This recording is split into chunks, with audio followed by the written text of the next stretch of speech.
Welcome back, my name's Steve and thank you for joining me on my photography journey today. Today I wanted to look at something that I don't know much about, composition. So the first thing that we need to talk about is what actually is composition. You hear the word, you read about it, you see people talking about it, but what does it actually mean? It's basically just how the subjects or objects in your picture are arranged, whether you've got them all to one side, in the middle, spread out, big ones, small ones, more than one. Everything like that is all composition. And the idea is to hold their attention and get them thinking about the picture. Whether this is because of an emotion, whether this is just because there's something to look at in the picture that they want to kind of investigate. Their eye follows through the picture so that they are looking at everything that you want them to look at. I think the main thing is that you can tell a story with your picture or get them to ask questions. Now, composition isn't something that I know a lot about. It's one of those things that I've said before, I've read about, I've watched videos about, but to me, I've never really put it into practice. So today, that's what we're going to do. We'll look through some of my pictures that I've been taking over the last 18 months or so. We'll discuss the composition of them, whether it's good, bad, what I was trying to get from that picture, and then go from there really. And one thing, I might even be able to improve some of these pictures by a bit of cropping, editing, or just trying to take them again with slightly different parameters. Let's go back to my office, back to the computer, and have a look at some of these older pictures that I've taken. We'll talk through them and go from there. Let's just have a bit more of a critical look at some of the pictures that I've taken over the last 18 months or so, see what I was trying to achieve with it, and also see how it could be improved. So this first one is the town where I live, and this is one of the main roads into the town. What I wanted to try and do is capture just the buildings along the side. They're all Victorian buildings, they're all small local businesses, and you've got the pub on the corner there, and I just wanted to try and capture what it's like to live here. I wanted to use that bush on the left hand side of the picture as a frame to kind of direct attention towards that right hand side with the buildings and the nice quiet road to try and highlight those. Basically that's how I use that frame of the tree to kind of guide attention down the road towards those buildings. I think that the road also helps because again it's straight lines leading you down towards the pub at the end there, and your eye kind of naturally follows it down there. The second picture is a bench in a field basically. I wanted this one to be nice and simple, nice and easy to look at. You've got the details of the trees at the back. That's the main thing that I wanted to focus on here. You've got the bench at the front for context and for a bit of sense of the scale of this. I think if it was just the empty field, the trees and then the sky, it would be a bit boring. There wouldn't really be anything to focus on, but I think the bench gives a little bit of detail at the front, followed by the trees in the background, which are all quite uniform, and then you've got a second row of trees behind them, which is a bit taller, slightly different textures, and then the sky at the top just to bring a bit of context to it. I think I could have done more with this picture. I think it could have been a bit better.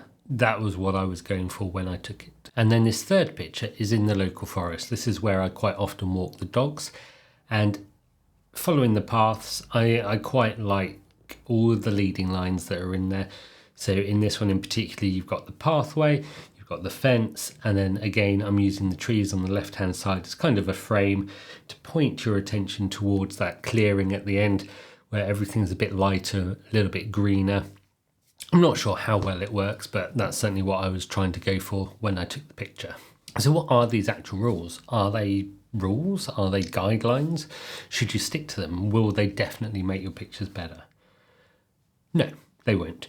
They are guidelines as to how to keep someone's interest in a picture, but they're there to be broken, and it depends on your interpretation of them. It depends what you've got in front of you to take a picture of, and it's one of those things that's very, very subjective. So one of the most well-known is the rule of thirds, and this is where you divide your view, your picture, up into 3 horizontal and 3 vertical sections. This means that you've got 9 different boxes on your image, And you can use those to arrange what's in the picture. So lining them up with the intersections of the boxes is meant to make things more interesting and to make your picture more appealing. It's a way of creating some balance and making it more appealing when you've got these lines to give you a bit of structure and to allow you to kind of position things how it should look. One of the good things about this is it stops you putting everything straight in the center. If you're lining things up with the vertical lines that are on there or the horizontal lines, then it takes things away from the center, just makes things slightly more interesting than they would be if everything was dead center. Leading lines. These are something that I use a lot in my pictures. And what I try and do is have these lines guide you towards something in particular. So whether it's something natural, like a pathway through the woods, whether it's more of a man-made thing like a road, or any combination of these, things that are pointing your eye towards a particular subject so that that's where you look. Your eye follows through the picture to a particular subject, which is the point of interest in that picture. One of the big benefits of this is that you create some depth in your picture, and having your eye being drawn from one side of the picture through the image to the other makes everything seem a little bit more alive, gives a bit more depth, and this actually gives a bit more perspective to the person that's actually looking at the image. So you can see the leading lines in this picture. The walkway has got a handrail on either side of it, and it just guides you through the picture, down the center, through the trees, into the sunlight. One thing that I sometimes try and do is add something in the foreground that's of interest and gives something to think about. Now, this can either be as the focus of the picture or just an additional element in the picture. Like with the bench that we looked at earlier, this gives you a bit of a scale and bit of perspective on where the image is taken, what's going on, how big or small everything is, and just gives something else to look at in that picture. This picture with the flowers in the foreground gives a sense of scale. So these flowers are actually really quite small compared to the vast open area behind it with the meadow and then trees in the background. Odd numbers. This is something that's quite well known. Like the rule of thirds, this is one of the most well-known rules, and basically says that if there's 3 things or 5 things, 7 things, basically an odd number of things in a picture, is actually more appealing than having an even number.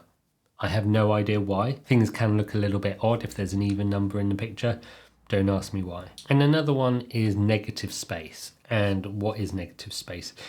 It's space, essentially. It's where there's nothing, so that your subject that you've got in that picture, or subjects, that stands out a bit more because otherwise there's just space. One of the things that I like about negative space is that it makes things look more simple, more tranquil, gives a bit of isolation to that image. And what's good about that is that it kind of highlights the thing that you want to take the picture of. This is one of my favorite simple pictures. Lots of negative space. So the sky, nothing much happening there. The foreground, there's a little bit of interest, but the main focus is the 3 different sets of fencing. And using negative space, rule of thirds, and this one is one of my favorite pictures, really. And again, this picture has a lot of negative space in it. You've got the blue of the sky where nothing much is happening, but it allows you to focus on the flowers in the foreground and the houses in the background, which again, kind of leading lines towards the flowers. One thing that you need to remember is that these rules are a guideline. It helps you create something that you're proud of, that you feel happy with. And they're there to be broken. They're there to experiment with, use one, use a different one. And the idea is that it just gives you a bit of guidance. When you're taking your picture, you're faced with this vast landscape. How do you decide what to take a picture of? That's where these rules can come in useful to kind of narrow down what's going on. But my main thing is that I take pictures of things that interest me. And then once I've seen them, I will then try and work out how to take that picture to show it off to its best. That's what we're going to focus on next time. and we'll go out into the woods and try and take some pictures. So thank you for joining me today on my photography journey. Don't forget to like, comment and subscribe. I will see you again next week. So have a great week. Bye.